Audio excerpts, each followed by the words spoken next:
Ahli quyonchilar Namangan shahrida yana oromgoh degan joyga kelganmiz. Bu yerda ham ko'rishinglar mumkin. Mana sinamgina kichkinagina joydan unumli foydalangan holatda chiroyli dekorativniy har xil turdagi zotli quyonlardan mana boyayotgan Fazlullo akamiz mana quyon shkollar ko'pchilik biladi. Bu yerda ko'rishinglar mumkin mana Rex dalmatillardan, trikolorlardan, xatot baranlardan har xil turdagi quyonlardan mavjud. Bu ferma 6 yil, 7 yildan beri faoliyat olib boriladi. Yangi boshlanganda kichkinagina ozgina joyda quyonlar boqilardi. Hozirga kelib shunaqa xona, bu kichkina xonasi, narigi xonasini ham ko'rsatamiz. Ko'pgina yana ham ko'paytirib, kattaytirgan.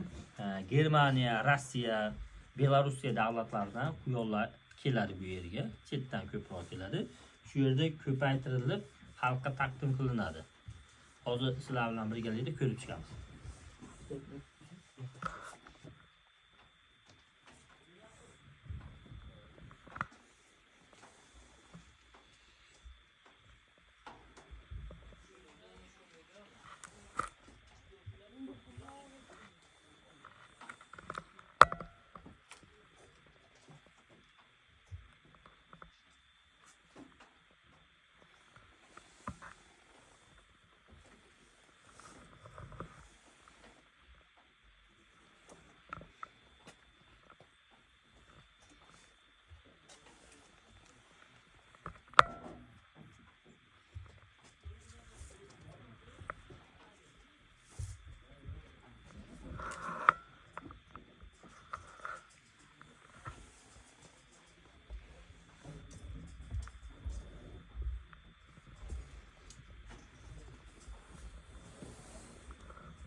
Mana keyingi xonani ham ko'rishinglar mumkin.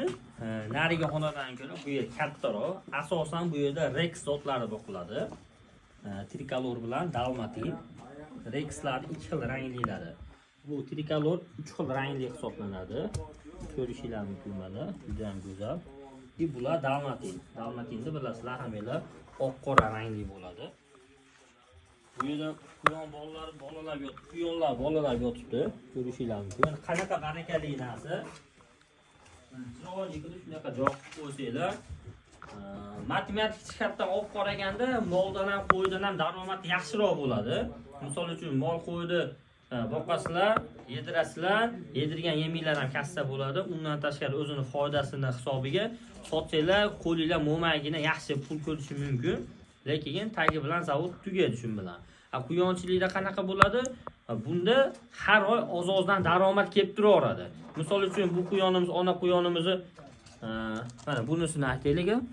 Mana bolalari bormi? 5 ta 6 ta. 100 dollar, 200 dollarga bolalarini sotadigan bo'lsa, enasi yana qo'shib, qochirib, tug'dirib ishlatilaveradi. Shu tariqa doimiy ravishda oyma-oy daromad qilib tursanglar bo'laveradi. Mana fermani egasi Fazlullo akaning o'zi ham kelib qoldi. Ho'jaga assalomu alaykum. Charchamasdan kechmisiz? Aka bir ikkita savollar bor, quyonchilikka asoslangan. Shu ferma qanchadan beri faoliyat olib boryapti?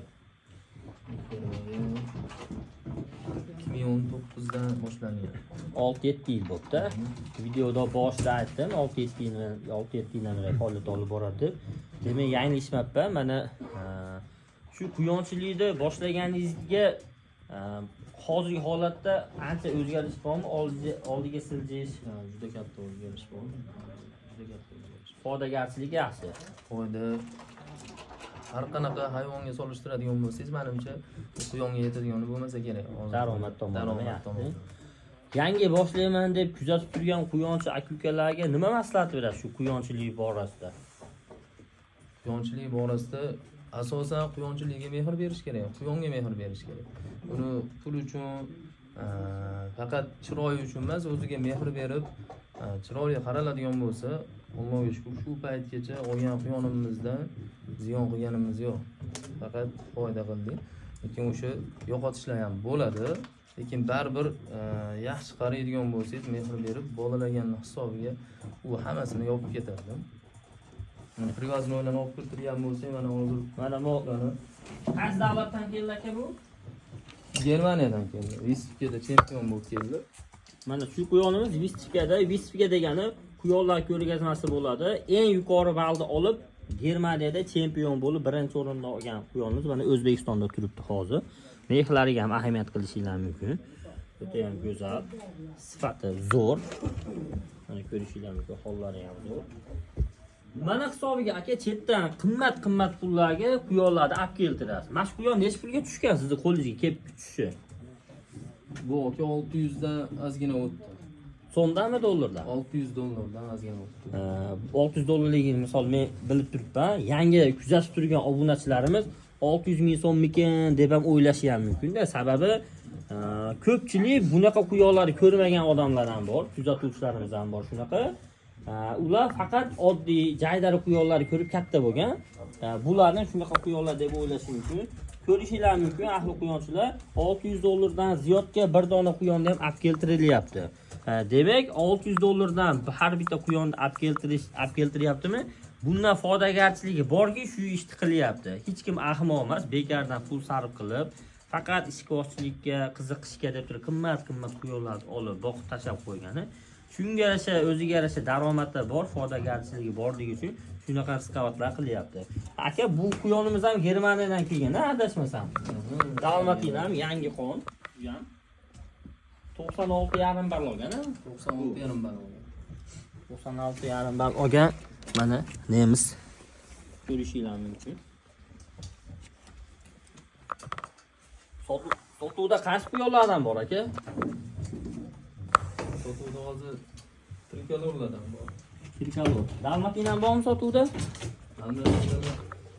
Dalmatindan sotdi endi inshaalloh yangi mezbon. Dalmatinlar mana ko'rishingiz mumkin. Mana mana shu quyonlarim sotuvda ekan. Bolalar yo'qdi. Mana bu yerda ham. Bu pastda quyonlar ham sotuvda ekan. Kimga kerak bo'lsa nomerlarni qoldirib qo'yaman, bemalol o'zlariga aloqaga chiqib gaplashib olsanglar ham bo'laveradi. Bu quyonlar ham enasidan ajraydi yaqinda.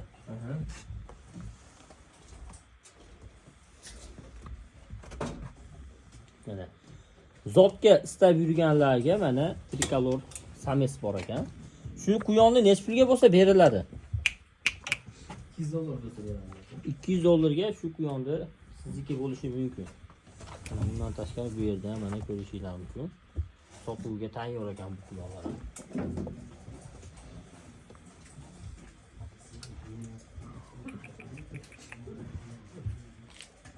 Yangi quyonchilarga nima deysiz aka? Yangi mana kuzatib turib quyonchilikni boshlaymikan, nima qilayotgan deb o'ylanib o'tirganlar bor. Agar quyonchilikni qilmoqchi bo'lsa, boshlamoqchi bo'lsa, qiyinchilik bo'ladimi yoki hozir bunaqa qiyinchilik tug'dirmaydimi hozirgi kunda? Hozirgi kunda bunaqangi qiyinchilik bo'ladigan joyi menimcha yo'q. Chunki mehr berib chiroyli qaraydigan bo'lsa, bularga oshiqcha bir mashaqqat, bir og'ir mehnat yo'q bularga qarash uchun, bularni ko'paytirish uchun, buni boqish uchun. Sharoit yaxshi qilib qo'yib, yaxshi narsani olishsa, chiroyli qaraladigan bo'lsa, alhamdulillah bolalarni ko'paytirib, bemalol daromadga kirib olsa bo'ladi. Keyin aka, bu savolim hozir juda ko'pchilik beradi, kommentariyaga ham barib yozishadi. Hammaga qiziq. Oyga necha pul atrofida daromad qilasiz hozirgi kunda? Oyiga endi oyiga hisoblaganda 500 oshiq daromad qilamiz aka. 500 dollardan oshiq. Har oy hisobiga. Har oy hisobiga. Endi misol uchun uni endi har oyda ham bir xil stabilniy, bir xil daromad bo'lmasligi mumkin, lekin qaysidir oyda, ana o'tgan oyda 12 million yo 15 million atrofida quyon sotdim. Quyon sotilgan quyonni o'tgan yilgi daromad hisob kitob qiladigan bo'lsak, o'sha o'tgan yil oyiga 500 dollardan tushdi bizga daromad o'zi. foydani o'zi. Расходlardan tashqari. Yaxshi akalar, ko'ryapsizlar mana bu quyonxonada rasxodingiz bir kunda necha kun tashkil qiladi shuncha quyonga? Bir kunda bir qop ko'rim yedirtiramiz aka. 150 ming so'm. 150 ming so'm. 150 ming so'm rasxodga chiqsa, undan tashqari ishchiz bor bitta, qarab turadi. U odamga ham misol hisobini qiladigan bo'lsak, shuncha rasxodlardan tashqari oyiga sizga $500 pul kelib turadi. Qo'shimcha daromad sifatida ham ishqibozchilikka maza qilib quyonlarni boqasiz. Quyonlar bilasizlar, asablarni tinchlantiradigan jonzot hisoblanadi. Kechki paytda ishdan kelganda, charchab kelganda bir qator quyon fermani ko'rib, aylanib, quyonlar ko'rib, tomosha qilib, dam olib ketasiz. Undan tashqari $500 har oy cho'ntagiga pul solib qo'yasiz. Videomiz manfaatli deb bilsanglar, bittadan like bosib qo'yamiz. Tanishlarga ham ko'rib qo'yamiz. Akamiz nomerlarini qoldirib qo'yaman. Namangandan kimga quyon kerak bo'ladigan bo'lsa, bemalol aloqa qilsanglar bo'laveradi. Bundan tashqari O'zbekiston bo'yicha kelishuv asosida dastavka xizmatlari ham bo'ladi. Yoqtirgan quyoninglar kelishib olsanglar. Sog' bo'lasizlar, salomat bo'lasizlar.